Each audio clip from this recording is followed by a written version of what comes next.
നമസ്കാരം. പിണറായി സർക്കാരിന്റെ അണികളുടെ ഏറ്റവും വൃത്തികെട്ട നാടകമായി പോയി തിരുവനന്തപുരത്ത് വൈഷ്ണ എന്ന പെൺകുട്ടിയെ തിരഞ്ഞെടുപ്പിൽ മത്സരിക്കുന്നതിൽ നിന്ന് അയോഗ്യയാക്കാൻ വേണ്ടി നടത്തിക്കൂട്ടിയത്. അതിനെ ചുറ്റിപ്പറ്റി നീണ്ട വാദങ്ങളും പ്രതിവാദങ്ങളും നടന്നതിനു ശേഷം ഹൈക്കോടതി അതിശക്തമായി സർക്കാരിനെ വിമർശിച്ച് വൈഷ്ണയ്ക്ക് വീണ്ടും തിരഞ്ഞെടുപ്പിൽ മത്സരിക്കാനുള്ള അവസരം നൽകിയെങ്കിലും ഈ വിഷയവുമായി ബന്ധപ്പെട്ട് പരക്കുന്ന ആരോപണങ്ങൾ ഇപ്പോഴും ദിനംപ്രതി കൂടുതൽ ശക്തമാവുകയാണ്. പിണറായി സർക്കാർ ആകെ ആരോപണങ്ങളിലും അഴിമതികളിലും മുങ്ങി നാണം കെട്ടു നിൽക്കുന്ന അവസ്ഥയിൽ കേവലം ഒരു രാഷ്ട്രീയത്തിലെ തുടക്കക്കാരിയോട് പോലും കാണിച്ച നെറുകേട്. അതിന് കൂട്ടുനിന്ന തിരുവനന്തപുരം മേയർ ആര്യ രാജേന്ദ്രൻ എന്ന പിണറായി സർക്കാരിന്റെ സീമന്തപുത്രിയും കേരളത്തിലെ ഓരോ മനുഷ്യന്റെയും മനസാക്ഷിക്ക് മുന്നിൽ വെറുക്കപ്പെട്ടവരായി കഴിഞ്ഞു. ആര്യ രാജേന്ദ്രൻ ആരാ? പിണറായിയുടെ രാഷ്ട്രീയ ഗുണ്ടയോ? വൈഷ്ണയെ ഒതുക്കാൻ ഇറങ്ങാൻ ആര്യയ്ക്ക് ഉളുപ്പുണ്ടോ?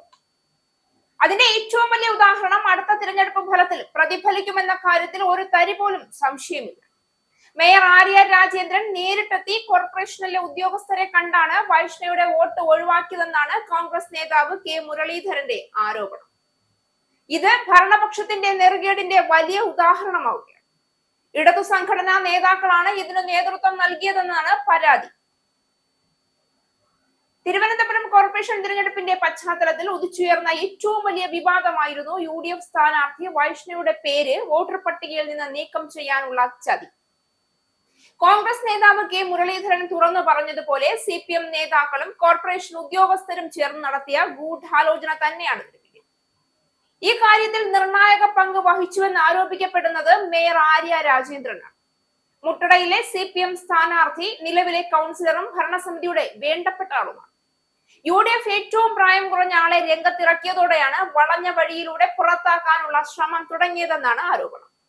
അഡീഷണൽ സെക്രട്ടറി സജികുമാർ മുതൽ അന്വേഷണത്തിന് പോയ ബിൽ കളക്ടർ വരെയുള്ളവർക്ക് CPMന്റെ നിർദ്ദേശപ്രകാരമാണ് പ്രവർത്തിച്ചതെന്നും ഇതിനെതിരെ നിയമ നടപടി സ്വീകരിക്കുമെന്നും കെ മുരളീധരനും കോൺഗ്രസ് പക്ഷവും മുഴുവൻ പറയുന്നുണ്ട്. സംരക്ഷിച്ചു കൊള്ളാമെന്ന CPMന്റെ ഉറപ്പിന് പുറത്താണ് ഉദ്യോഗസ്ഥർ തിരഞ്ഞെടുപ്പിന്റെ പ്രാഥമിക നിയമങ്ങൾ പോലും കാറ്റിൽ പറത്തിയെന്നാണ് പരാതി. മാത്രമല്ല, ഹൈക്കോടതി വോട്ട് നീക്കിയത് പുനഃപരിശോധിക്കാൻ പറഞ്ഞ ദിവസവും മേയർ ഓഫീസിലെ ചില ഉദ്യോഗസ്ഥരുടെ നേതൃത്വത്തിൽ വൈഷ്ണയുടെ വീട്ടിൽ താമസിക്കുന്നവരെ ഭീഷണിപ്പെടുത്തി പേപ്പറുകൾ ഒപ്പിട്ടു വന്നു. ഇതിന്റെ വീഡിയോയും പുറത്തു വന്നു കഴിഞ്ഞു. എന്തിനാണ് കോർപ്പറേഷൻ ഉദ്യോഗസ്ഥർ ഈ വീട്ടിൽ പോയതെന്ന് വ്യക്തമാക്കാൻ അധികൃതർക്ക് എന്നാൽ ഇതുവരെ കഴിഞ്ഞിട്ടില്ല. തിരഞ്ഞെടുപ്പ് കമ്മീഷനിൽ ഹാജരാക്കാൻ എന്ന പേരിലാണ് എഴുതി വാങ്ങിയത്. എന്നാൽ വീഡിയോയിൽ ഉദ്യോഗസ്ഥരുടെ സാന്നിധ്യം തിരിച്ചറിഞ്ഞതോടെയാണ് ഒപ്പിട്ട പേപ്പറുകൾ ഹാജരാക്കാതെ മുങ്ങിയതെന്നും കരുതുന്നു. തിരഞ്ഞെടുപ്പ് ജനാധിപത്യത്തിന്റെ മഹോത്സവമാണ്. ജനങ്ങൾക്ക് ഇഷ്ടമുള്ള സ്ഥാനാർത്ഥിക്ക് വോട്ട് ചെയ്യാൻ അവസരം നൽകുകയാണ് ജനാധിപത്യത്തിന്റെ അടിത്തറ. എന്നാൽ രാഷ്ട്രീയ നേട്ടത്തിനായി എതിരാളിയുടെ വോട്ട് തന്നെ വെട്ടിമാറ്റാൻ ശ്രമിക്കുന്നത് ഏത് പാർട്ടി ആയാലും എന്തൊരു ഉളുപ്പില്ലായ്മയാണ്. കെ മുരളീധരന്റെ ആരോപണം വെറും രാഷ്ട്രീയ ആരോപണം എന്ന് പറഞ്ഞ് തള്ളിക്കളയാനാവില്ല. വോട്ടർ പട്ടികയുടെ പുനഃപരിശോധനയുടെ മറവിൽ ഒരു പ്രത്യേക സ്ഥാനാർത്ഥിയെ ലക്ഷ്യമാക്കി നടത്തപ്പെട്ട ഏറ്റവും ഗൂഢാലോചനാപരമായ നീക്കമാണ് നടന്നതെന്നതാണ് അവരുടെയും പ്രതിപക്ഷത്തിന്റെയും ഏകസ്വരം. വൈഷ്ണയുടെ പേര് നീക്കം ചെയ്യപ്പെട്ടതും പിന്നീട് പരിഹാരമായി പുനഃസ്ഥാപിക്കപ്പെട്ടതും ഈ ആരോപണങ്ങൾക്ക് ആഴം കൂട്ടി.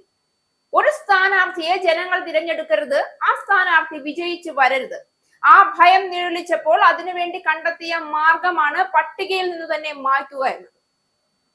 ഈ സമീപനം ഒരു ജനാധിപത്യത്തെയും ഒരു ഭരണഘടനയെയും അപമാനിക്കുന്നതിന് തുല്യമാണ്. കേരളം അറിഞ്ഞ, ലോകമറിഞ്ഞ, ആദരിച്ച എന്ന് ഇടതുപക്ഷം കൊട്ടിഘോഷിക്കുന്ന, അവരുടെ യുവ രക്തം തിളയ്ക്കുന്ന ഏറ്റവും യുവ മേയർ എന്ന നേട്ടം സ്വന്തമാക്കിയ ആര്യ രാജേന്ദ്രൻ ഇന്ന് വിവാദങ്ങളുടെ കേന്ദ്രത്തിലുള്ളത് എന്തുകൊണ്ട്? തിരഞ്ഞെടുപ്പ് ഒരു മത്സരമാണെങ്കിലും അതിനൊരു സംസ്കാരമുണ്ട്. പക്ഷെ അത് തോൽക്കുമെന്ന ഭയം കൊണ്ട് CPMന്റെ പൊതുജനത്തിന്റെ മുഖത്തേക്ക് നോക്കാനാകാത്ത രീതിയിലുള്ള നീക്കങ്ങളിലേക്ക് നയിച്ചു. ഇതാണ് ചോദ്യം. ആര്യ ഒരു യുവ രാഷ്ട്രീയ പ്രവർത്തകയാണ്. എന്നാൽ യുവത്വത്തിന്റെ പേരിൽ തെറ്റിന് മാപ്പ് ലഭിക്കില്ല. സിറ്റിംഗ് മേയർ എന്ന നിലയിൽ ഇത്തരം അനീതികൾ തടയേണ്ട ചുമതല അവർക്കാണ്. എന്നാൽ ഇവിടെ ചോദ്യം ഉയരുന്നത് ആര്യ ഈ തന്ത്രത്തിന്റെ ഭാഗമാണോ, അതോ ഇതൊന്നും ആര്യ അറിയാതെയാണോ നടന്നത്? ഇതൊക്കെ കേവലം ആരോപണം മാത്രമാണോ? പക്ഷേ പിണറായി സർക്കാരിന്റെ നേർക്ക് നീളുന്ന വലിയ വിവാദ പ്രസ്താവനകൾ എത്ര എണ്ണം വോട്ടു തന്നു നിങ്ങളെ ജയിപ്പിച്ച മണ്ടന്മാരായി പോയ പൊതുജനം ആരോപണത്തിന്റെ ചവട്ടുകുട്ടയിൽ തള്ളണം? എത്ര എണ്ണം കണ്ണടക്കണം? ഇരു സാഹചര്യങ്ങളിലും കഠിന ഉത്തരവാദിത്വം ആര്യയ്ക്ക് തന്നെ എന്നതിൽ സംശയമില്ല. ഇത് വെറും ഒരു വോട്ടറുടെ പേരിനെ കുറിച്ചുള്ള പ്രശ്നമല്ല. ഇതൊരു സ്ത്രീ സ്ഥാനാർത്ഥിയെ ലക്ഷ്യമാക്കി രാഷ്ട്രീയമായി കൂട്ടം ചേർന്ന് ആക്രമിച്ചു എന്നത് കൂടിയാണ് ഇവിടെ വിഷയം.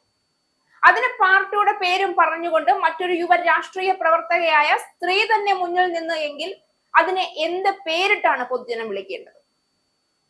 തിരഞ്ഞെടുപ്പ് തുല്യ നിബന്ധനകളിൽ നടക്കണമെന്ന് ഭരണഘടന പറയുമ്പോൾ ഇതുപോലുള്ള ചതി ഒരു കക്ഷിയുടെ ഭീഷണിയും മറുകക്ഷിയുടെ ഭയവും വെളിവാക്കുന്നു.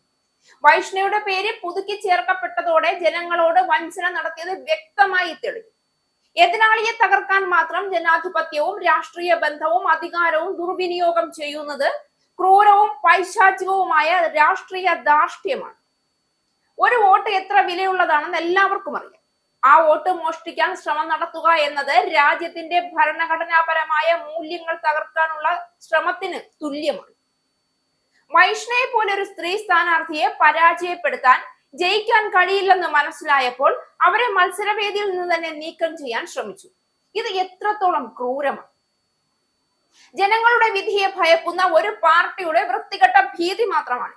വൈഷ്ണയുടെ പേരിന്റെ പുനഃസ്ഥാപനം ഒരു വോട്ടറുടെ വിജയം മാത്രമല്ല, കേരളത്തിലെ ജനാധിപത്യ ബോധത്തിന്റെ വിജയം കൂടിയാവുകയാണ്. CPM ഏത് തരത്തിലുള്ള നീക്കങ്ങൾ നടത്തിയാലും അവസാനം വിധി നിർണയിക്കുന്നത് വോട്ടർമാരാണ്. CPM നേതാക്കൾക്കും മേയർ ആര്യ രാജേന്ദ്രന് മുന്നിൽ ഒരു വലിയ ചോദ്യമുണ്ട്. തിരഞ്ഞെടുപ്പ് വിജയിക്കാനാണോ ലക്ഷ്യം, അതോ ജനാധിപത്യം തകർക്കാനാണോ? ജനാധിപത്യത്തിന്റെ പേരിൽ നടന്ന ഈ ക്രൂര ശ്രമം കേരളം മറക്കില്ല. വൈഷ്ണയോടുള്ള നീതിയും രാജ്യത്തെ ജനാധിപത്യത്തിനോടുള്ള കടപ്പാടുമാണ് ഇനി വോട്ടർമാർക്കിടയിൽ തീ പിടിക്കുന്നത് എന്നതിൽ സംശയമില്ല.